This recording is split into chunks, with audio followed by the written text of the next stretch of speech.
আজ একটা রুটি খাওয়ার তরকারি আপনাদের সাথে শেয়ার করছি।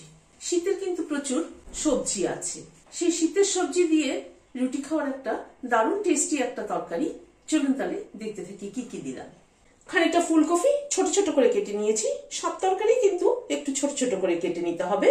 গাজরও এরকম ছোট ছোট করে কেটে নিয়েছি, 7-8টা বিনস কেটে নিয়েছি ছোট ছোট করে, একটা আলুকে এরকম ছোট ছোট করে কেটে নিয়েছি, একটা বিটকে এরকম ঠিক একইভাবে ডুমো ডুমো করে ছোট ছোট করে কেটে নিয়েছি। তিল নিয়েছি উঁচু উঁচু 4 চামচের 1 চামচ। অল্প একটু গরম জল দিয়ে দিচ্ছি পেস্ট করার সুবিধের জন্য। তিলটাকে পেস্ট করে নেব, সাথে একটা কাঁচা লঙ্কা দেব।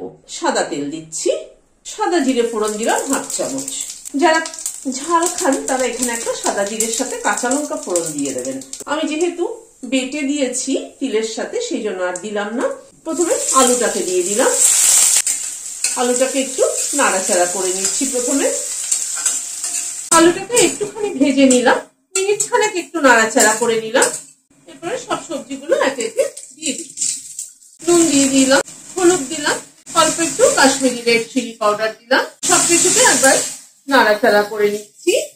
সবজিটাকে একটু নাড়াচাড়া করে নিলাম, একটু ঢেকে দিচ্ছি। গ্যাসের ফ্লেমটাকে মিডিয়ামে রাখছি সবজিটা কুক হওয়ার জন্য। 7-8 মিনিট মতো ঢাকা ছিল, ঢাকাটা খুললাম। মাঝে আমি নেড়ে দিয়েছি। তরকারিটাকে একটু নাড়াচাড়া করে নিলাম। একটা পেঁয়াজ ছোট ছোট করে কেটে নিয়েছি, দিয়ে দিলাম। পেঁয়াজটাকে দিয়ে একটু ভেজে নিচ্ছি। পেঁয়াজটা যদি আগে দিতাম তার এক টেস্ট ছিল, আর সবজিটা ভেজে নেওয়ার পরে পেঁয়াজটা দিচ্ছি তার কিন্তু আরেক টেস্ট। কখন কিভাবে মশলা ব্যবহার করা হবে তার উপরে কিন্তু তরকারির টেস্ট অনেকটাই নির্ভর করে। একটা কাঁচা লঙ্কা মাথাটা চিড়ে দিয়ে দিলাম। পেঁয়াজটাকে দিয়ে মিনিট 2 সময় ধরে একটু ভেজে নিলাম।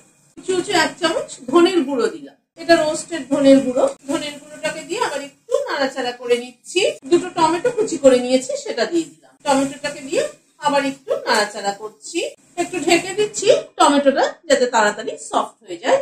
মিনিট 2-3 মতো ঢাকা ছিল, ঢাকাটা খুললাম, একটু নাড়াচাড়া করে নিচ্ছি। টমেটোটা একটু ভেঙে দিচ্ছি, 1/2 চামচ চিনি দিয়ে দিলাম, মিশিয়ে দিচ্ছি।